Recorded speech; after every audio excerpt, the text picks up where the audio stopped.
Hello दोस्तों। आज की मेरी स्टोरी है।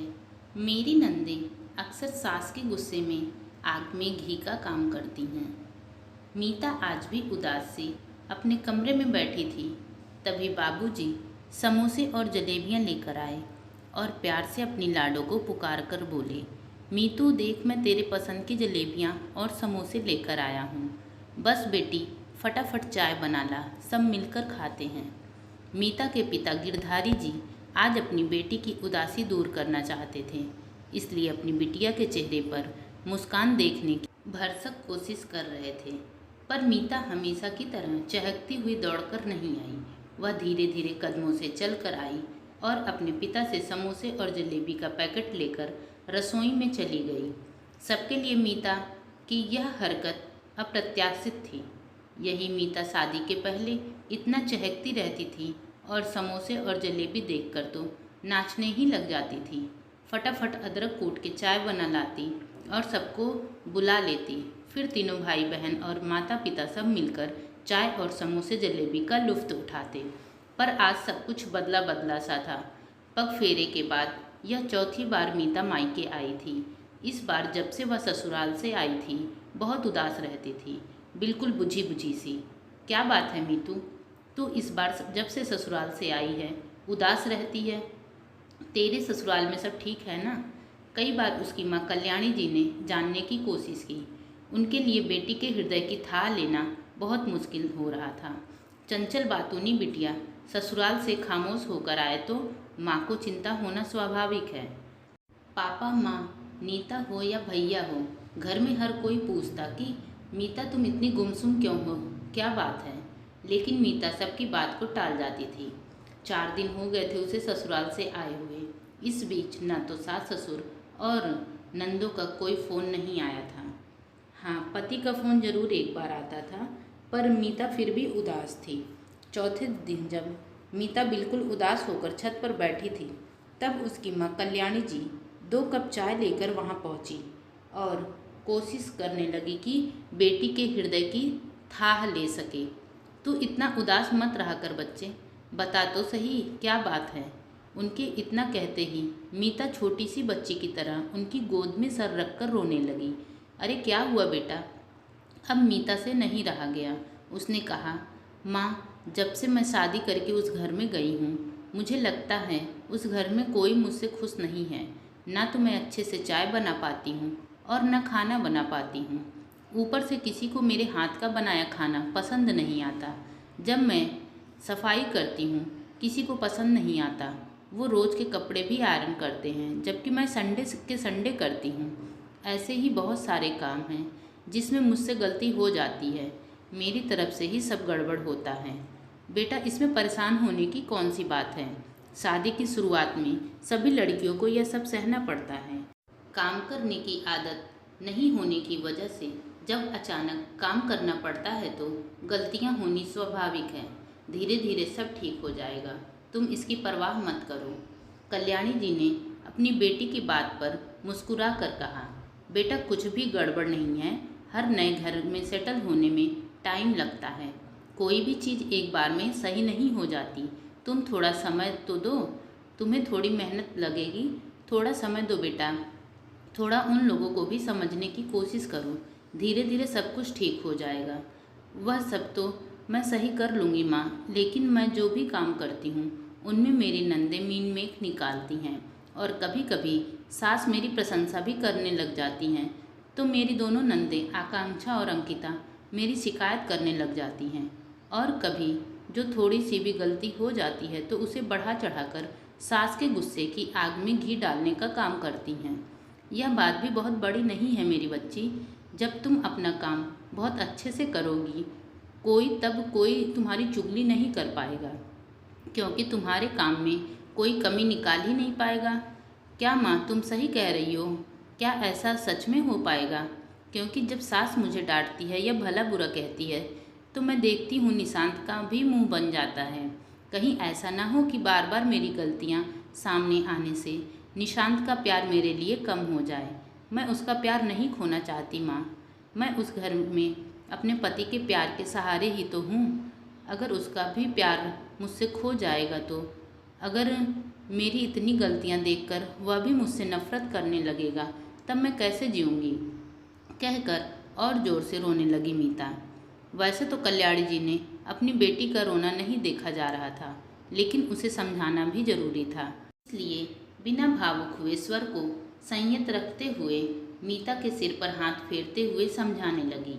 देखो मीता बेटा, मैं तुम्हें पहले भी बोल चुकी हूँ कि अभी काम में गलतियाँ होना स्वाभाविक है। इस पर दुखी होना इतना जरूरी नहीं है, क्योंकि तुम अभी अनाड़ी हो, उस घर के नियम कानून भी नहीं जानती और रसोई के गुण भी नहीं जानती।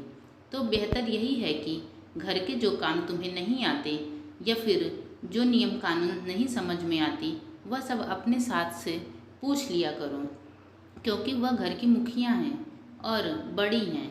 जब कोई बड़ा होता है और उन्हें उनके बड़प्पन का एहसास कराया जाता है, तो उन्हें पर्याप्त सम्मान दिया जाता है, तब वह भी अपने आप के प्रति जिम्मेदार हो जाती हैं और छोटों के साथ खराब व्यवहार नहीं करते। जब तुम्हारी सास को यह लगेगा कि तुम उनकी जगह नहीं ले रही हो, बल्कि उनसे बेटी की तरह सब कुछ पूछ पूछ कर काम कर रही हो और घर उनके अनुसार अभी भी चल रहा है, तब उनका डरा हुआ मन तुम्हारे प्रति प्रेम और अपने मन से भरना शुरू हो जाएगा। मैं कुछ समझी नहीं माँ, तुम कहना क्या चाहती हो?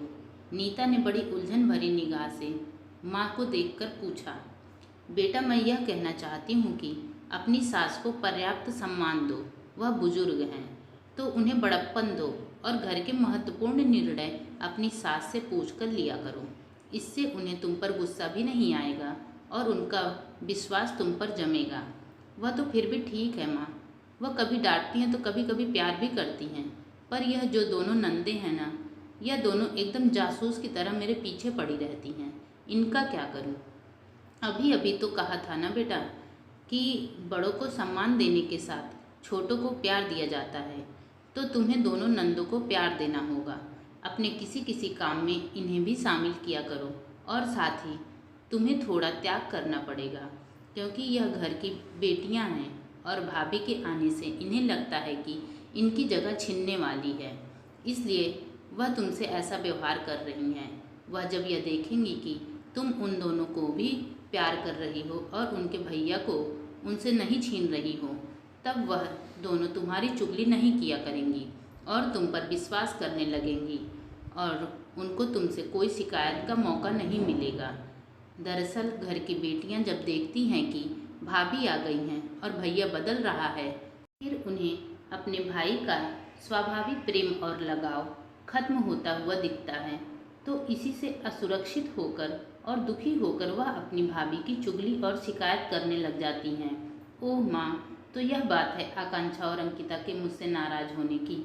मुझे लगता था कि मैं ही बुरी हूँ, मुझे काम नहीं आता और मैं फूहड़ हूँ, इसलिए वह दोनों सास के गुस्से में आग का काम करती हैं। मीता ने मासूमियत से कहा तो उसकी माँ को अपनी भोली बिटिया पर बहुत ही प्यार आया। उन्होंने मीता का माथा चूमते हुए आगे कहा, देख मेरी लाडो, तुम ऐसी गलती मत करना जैसी गलती लगभग हर नवविवाहिता करती हैं। जैसे कि तुम लोग कहीं भी घूमने जाओ तो तुम्हें थोड़ा त्याग करना पड़ेगा कि कभी कभी उनको भी साथ लेकर जाओ। कभी तुम और निशांत बाजार हाट या कहीं और जाओ तो अपनी नंदों के लिए कोई न कोई गिफ्ट लेकर जरूर आओ। हो सके तो सास ससुर के लिए भी कोई उनके काम का कोई सामान लेकर आया करो। इससे घर में सब प्रसन्न होंगे और तुम्हें बहुत दिल खोलकर अपनाएंगे और नंदे तुम्हारी चुगली तुम्हारी सास से करना छोड़ देंगी और तुम्हारी बुराई भी नहीं किया करेंगी। दोनों छोटी नंदों को अपनी छोटी बहनों की तरह प्यार दो, फिर देखना पूरा परिवार एक सूत्र में बंध जाएगा और तुम्हें वह लोग बाहर से आए हुए नहीं समझेंगे, बल्कि अपने ही परिवार का एक अंग समझेंगे। और अगर कभी सास डांटेगी भी तो सिर झुकाकर सुन लिया करना, वह बड़ी हैं, तुम्हारे भले के लिए ही कहेंगी। और जब दोनों ननद को तुम प्यार करोगी तो वह दोनों भी तुम्हारे खिलाफ नहीं जाएंगी और सास के गुस्से में और तुम्हारी चुगली करके भी डालकर नहीं भर पाएंगी। वाह माँ, यह तो तुमने बहुत ही अच्छा टिप्स दिया है। अब तो मैं ससुराल में सबको खुश रखूँगी और चाहे मैं कैसा भी खाना बनाऊँ सबको पसंद आएगा और लोग मेरी तारीफ़ करेंगे। मीता उछलकर बच्चों की तरह ताली बजाकर बोली। तब तक उसके पापा गिरधारी जी भी आ चुके थे और छोटी बहन और भाई नीता और नितेश भी बैठक में आकर बैठ गए थे। जब माँ मीता को और भी गंभीर बात समझा रही थी, कल्याणी जी ने अब गंभीर होकर कहा, ऐसा नहीं है बेटा, जब तुम अच्छा खाना नहीं बनाओगी तो लोग ना तो तुम्हारी तारीफ करेंगे और ना ही तुम्हें पसंद करेंगे। घर गृहस्थी की कुछ गूढ़ बातें तुम्हें सीखनी पड़ेगी, तभी तुम एक परफेक्ट बहू बनोगी। याद रखो, कामकाजी हो या घरेलू हो, घर का काम आना ही चाहिए और घर का काम करने में कोई शर्मिंदगी महसूस नहीं करनी चाहिए। स्त्री को गृहिणी या गृहलक्ष्मी कहलाने में खुद अपने प्रति सम्मान की भावना आनी चाहिए। कोई भी मन में अपने आप को कमतर समझने की भावना नहीं होनी चाहिए। घर संभालना और रिश्तों को संभालना कोई छोटा काम नहीं है। आज मीता अपनी माँ की बात बहुत ध्यान से सुन रही थी और समझने की भी पूरी कोशिश कर रही थी। कल्याणी जी को भी पता था कि मीता एक दिन में सब कुछ नहीं सीख पाएगी, कोई चमत्कार नहीं हो जाएगा। बस धीरे धीरे उसे घर गृहस्थी के कामों में पारंगत होकर ससुराल की बागडोर संभालनी होगी और रिश्तों को निभाते निभाते खुद को साबित करना होगा, तभी उसे सबकी इज्जत और प्यार मिलेगा। पहल अगर मीता करेगी तो उसके ससुराल वाले भी उसके गुणों से प्रभावित होकर उसे प्यार जरूर करने लगेंगे। इस तरह एक हंसते खेलते परिवार का निर्माण करने में घर की बहू मीता का भी अहम योगदान होगा। अब धीरे धीरे कल्याणी जी मीता को रोज़ थोड़ा रसोई का काम सिखाती, थोड़ा घर संभालना सिखाती।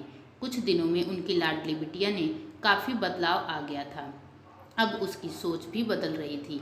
एक दिन उसके पति निशांत का फ़ोन आया तो मीता ने बहुत सुलझ कर फ़ोन उठाया और खिलखिलाते हुए बोली, आज मुझे भी आपकी बहुत याद आ रही थी। मम्मी जी और आकांक्षा अंकिता कैसी हैं? उनकी भी याद आती है।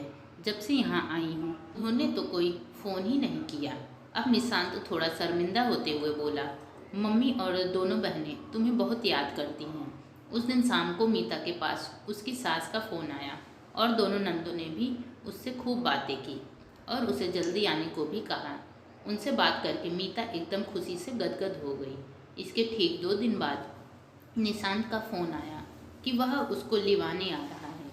अरे बेगम, इस नाचीज के बारे में भी तो ज़रा सोचो, बेचारे का तो तुम्हारे बिना मेरा मन ही नहीं लगता। तो हम अपनी बेगम को लेने आ रहे हैं। निशांत की रोमांटिक बातें सुनकर वह ज़ोर से शर्मा गई। माँ की सीख सच में बहुत काम आई थी कि पति के साथ घर में पूरे परिवार को अपनाओ। वह उत्साह से ससुराल जाने की तैयारी कर रही थी। अब उसे शादी के बाद अपनी नई जिम्मेदारी का एहसास हो रहा था। उसे अब इस नई जिम्मेदारी में मिठास के रूप में पति का प्यार का अनुभव हो रहा था, जो उसके मायके आने पर उसे इतना याद कर रहा था और जब तब उसे फ़ोन करता रहता था। मीता समझ रही थी कि हर लड़की को शादी के बाद अब 2 घरों में 2 भाग में ज़िंदगी जीनी पड़ती है। मायके में अलग से बेपरवाह सी ज़िंदगी और फिर ससुराल में भी एक अलग ज़िंदगी जीनी पड़ती है। ज़िंदगी खुश होकर जीना हो तो उसके लिए थोड़ी तैयारी करनी ज़रूरी है। ससुराल में हर नए रिश्ते को अपनाना पड़ता है, तभी वह रिश्ता अपना बनता है और घर भी अपना लगता है। बस ये मंत्र याद रखने की ज़रूरत है, बड़ों का मान सम्मान और छोटों को प्यार, इससे सुखी रहता है हर घर परिवार। अगर आपको यह स्टोरी पसंद आई हो तो प्लीज़ लाइक एंड सब्सक्राइब करना ना भूलिए। वीडियो को एंड तक देखने के लिए बहुत बहुत धन्यवाद।